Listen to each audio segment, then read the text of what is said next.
কালকে কিন্তু খসড়া তালিকা প্রকাশ হচ্ছে। কোথায় কোথায় দেখা যাবে খসড়া ভোটার তালিকা?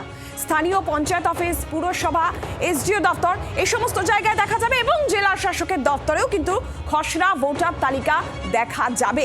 তবে তার আগে আমরা জানি যে আজকে কিন্তু বিএলওরা বাদ যাদের নাম যাচ্ছে সেই তালিকা প্রকাশ করে দেবে। তবে আগামীকাল খসড়া তালিকা এবং কোথায় কোথায় আরও একবার আপনাদের জানাই, পঞ্চায়েত অফিস, পুরসভা, এসডিও দপ্তর এবং জেলা শাসকের দপ্তরে খসড়া ভোটার তালিকা দেখতে পাওয়া যাবে।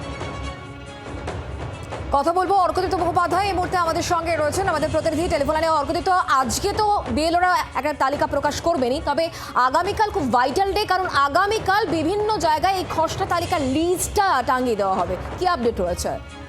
একদম, দেখো আজকে বাদের তালিকা প্রকাশ করার কথা রয়েছে কমিশনের, এবং সেটা বিএলওরা বিএলএদের সঙ্গে সহমত পোষণ যখন করবেন সেটা তরফ থেকে সাইন হবে, তারপরে সেই তালিকাটা প্রকাশ করবেন।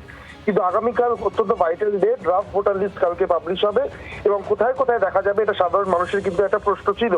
যেমনটা এখনো পর্যন্ত জানা যাচ্ছে, পঞ্চায়েত অফিস, স্থানীয় পুরসভা, মহকুমা শাসকের দপ্তর, জেলা শাসকের দপ্তর, বিডিও অফিস, এছাড়া জেলা নির্বাচনী আধিকারিকের যে ওয়েবসাইট সেই ওয়েবসাইট, রাজ্যের মুখ্য নির্বাচনী আধিকারিকের যে ওয়েবসাইট সেই ওয়েবসাইটে, এবং ইসিআই নেট যে অ্যাপ রয়েছে সেই অ্যাপে দেখা যাবে, এবং একই সঙ্গে জাতীয় নির্বাচন কমিশনের যে ওয়েবসাইট সেখানে দেখা যাবে। এতগুলো জায়গায় কিন্তু মোট এই খসড়া তালিকাগুলো দেখা যাবে। প্রত্যেকটি অ্যাসেম্বলি ধরে, অ্যাসেম্বলি আন্ডারে যতগুলি বুথ রয়েছে সেই বুথ ধরে কিন্তু ভোটার তালিকা প্রকাশিত হবে কালকে, ড্রাফট ভোটার তালিকা প্রকাশিত হবে কালকে। বাংলার আওয়াজ, বাঙালির আবেগ, জি 24 ঘন্টা।